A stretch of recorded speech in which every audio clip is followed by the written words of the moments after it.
what we're gonna do is we're gonna release the muscles at your lower back. First, very close to the spine, and then afterwards, gonna get wider apart. So I'm gonna put, in a little bit, I'm gonna put this screen of the muscles at your lower back. And by now, you're just gonna put one ball on the side of the other, little bit of space because this is where your vertebrae are gonna run. Then you're just gonna do a little nod here, little nod, and you're gonna place this right in between your spine, right? Not here because it makes no sense. You're gonna give a little bit of space and you're gonna put it right here. So what is your pelvis? This is your rib cage, this is your spine. So you're gonna run from upper butt to the beginning of your rib cage. That's your lower back. I'm gonna teach you how to do that. So find a comfortable position where you're laying on the floor. Make sure to keep that belly button towards your spine all the time, right? All the time. Let me adjust here. Let's see if I still have a focus here. And let's get to the lower back. Let's see. Okay, so you're gonna lay on your back. And here to start, you can do this with me. Belly button towards your spine and away from your spine. Towards your spine and away. So when you bring your belly button towards your spine and you feel almost no distance between your lower back and the floor, this is what I want you to keep practicing to keep protecting your lower back. Doesn't matter if the balls are on your back or not, right? So try to do this. Belly button towards your spine, put your feet closer to your hips, lift your hips off the floor and try to keep that body position, right? Good. So let's do that. Lift your hips off the floor. Put the 2 lacrosse balls on the side of the spine, right? At first, upper butt, so it's still a little bit on the pelvis. And then place your hands on the side, palms facing down or up, whatever you want there. Tuck your chin in and remember, you always want to lengthen it from the tailbone to the top of your head. So here, bounce your hips side to side, relaxing and trying to feel what is bone and what is muscle. So you have muscles that run on top of the bones. And for the muscle release to happen, you need to compress the muscle between the balls and a bone structure, right? You need to do that. So you need to find ways to track the muscles like that. So just for now, place the 2 lacrosse balls in between the spine, right in the middle. You're at the upper butt. And just try to go side to side, keeping your belly button in. Don't tilt. Keep your belly button in. That's your safe area. And you're just going to start feeling if you feel difference from right to left. Try to see if hips are level, right? Not one leg shorter than the other. Try to adjust that. And then from here, you're going to bring just one knee up and the other knee up. And you still check and keep your navel in. Abs engaged. Let me open here. Inhale and exhale. Inhale and exhale. So if your right side hurts more, check. Keep lifting your right leg up and down. If your left side hurts more, check. Right? Belly button in. If this is not too much, so 0 to 10 being 10 very painful, feels like a 2 and a 3 and you want more, you want to feel it more, you want to feel the balls going deeper in the muscle, you're going to bring both legs up. You're going to try to take some nice breaths. So here you are completely exposing the lower back muscles, right? And you still can do right and left, side to side, or you can pretend you're driving a truck with your legs. Right? And this should feel so good. Feels so good. And don't worry, you're not on top of your vertebrae. You're releasing the muscles aligned on the side of the vertebrae. And this should feel like, if it's tender, just shows the muscle is very tight and it needs to learn how to be relaxed again. So if you keep applying pressure, we call this trigger point therapy. Keep applying pressure on the tightness of the muscle. This is going to bring blood flow and you're going to be more aware of those muscles and then you're able to relax through your breathing. Very important. Take some nice breaths and relax every time you exhale. And instead of being afraid of the tenderness you feel, you're actually relaxing on it. You're telling your body, because your body's sending you an alert, like alert state, like, You're gonna get hurt, you're gonna get hurt, be careful." But it doesn't know you're doing this on purpose. So it's very important that you breathe and you tell your body doing this on purpose to your body to relax and enjoy it instead of stay all tied up and worried, right? All right, so that was the base. Now we want to shift to one vertebrae up, right? So shift, move your hips towards your heels a little bit. Keep your belly button in. Don't let it drop, right? Keep your belly button in. And then do the same thing you did before, just with the right leg. Breathe, keep lengthening your spine from tailbone to the top of your head. Maybe just the left, or maybe both. Maybe both if you want more. So learn, this is so clear body mechanics, right? If you keep your knees right on top of your hips, you're gonna feel that's very intense. If you stretch your legs, that's more weight over your hips. So that becomes more intense, right?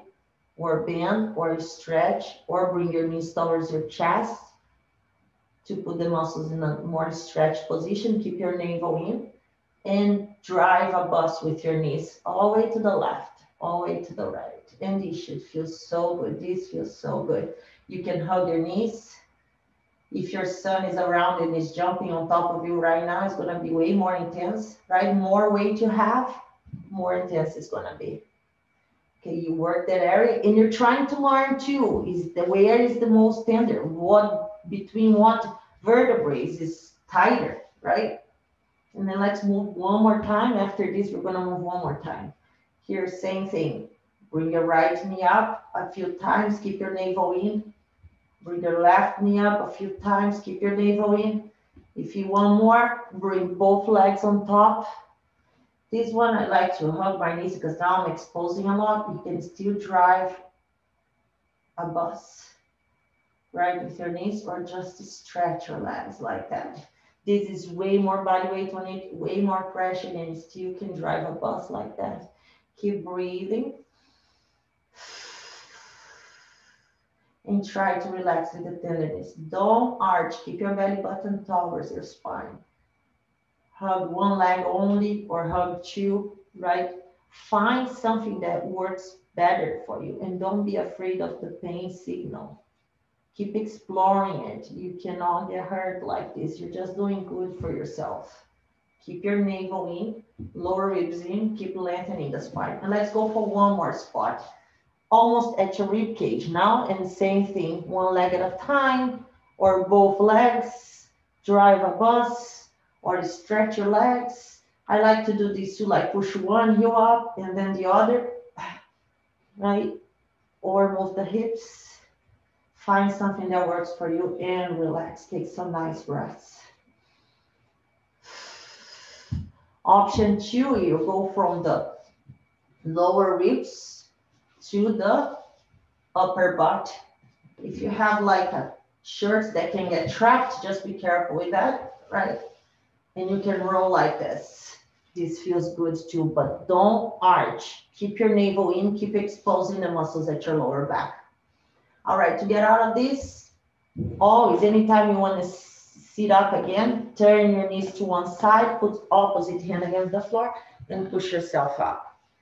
All right, so now we're gonna work a little bit more on the outside muscles because it can be your lower back, but not necessarily right here. Maybe you're feeling tightness a little bit more to the sides. So the socket is just to not allow the balls to escape and roll around, right? So you trap them inside of the socket. If you widen it up here, the space between both balls, you can find different areas at your spine that you want to work, right? Here to here, it'll be wider apart, lay down. And I really like this area because I know by a fact that I'm really tight on the sides of my butt, and that tension it runs in lines, right? So you might be more tight here on the lateral line of your body, or maybe more in the inner part, right? Or maybe just the front. It's things that you figure out by practicing. You need to practice. So you learn through practice and not necessarily through success, right? So anyway, so now I'm a little bit more like on the outside of the line. And then we can do the same things we did before to find release here. Both knees at the same time or alternate. Oh, this feels so good. So some people are really good at muscle release. I'm one of them. Like, I enjoy it. I really like to feel the tenderness. Some people are not very good with it. They tie it up and they stay scared.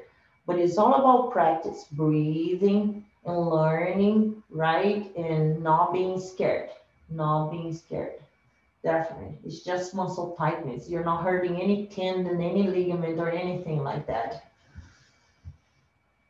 All right, so upper butt to a little bit higher on the pelvis, right? Beginning of the spine. You can do that side to side, both legs up and down.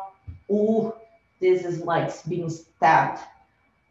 Hug your knees and feel that nice release at your back. This feels so good. And it's almost like a stretch at the same time because you know how this is elevating my pelvis and allowing my spine to go a little bit more towards the floor. So it's a mix of a stretch on the sides like this. The spine right now, the muscles around the spine are opening up on different directions just because you put a little bit of a lever here.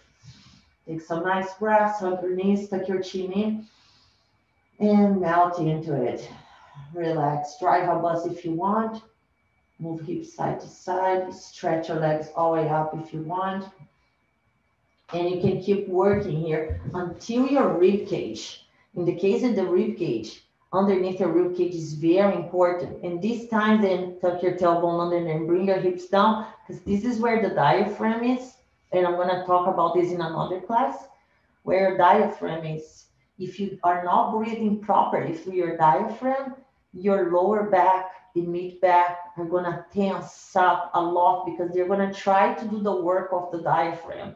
So breathing is highly connected to lower back pain, highly connected. So releasing around the rib cage, it's really good for breathing, to optimizing your breathing and to improve posture and addressing lower back pain, right? Here, same thing, hug your knees or stretch your legs. If you want to check a little bit more, lean over the left side and come back, or lean over the right side and come back. Oh, this feels so good, right? This is getting the muscles in different areas that are tight, and this is going to give such a big release at your lower back. Right now, I have one here that is tight as hell. Take some nice breaths and always looking for a lengthening of the spine. So these you can practice on your own, or you can get the video and practice with me because the basics are the same. You're trying to press the muscle against some kind of bone structure, lengthening the spine, engaging your abs, taking some nice breaths, and learning with your body, not being afraid of the tenderness of the pain signal that you feel. All right, let's take the balls away, and we are going to go for a sequence of stretching now.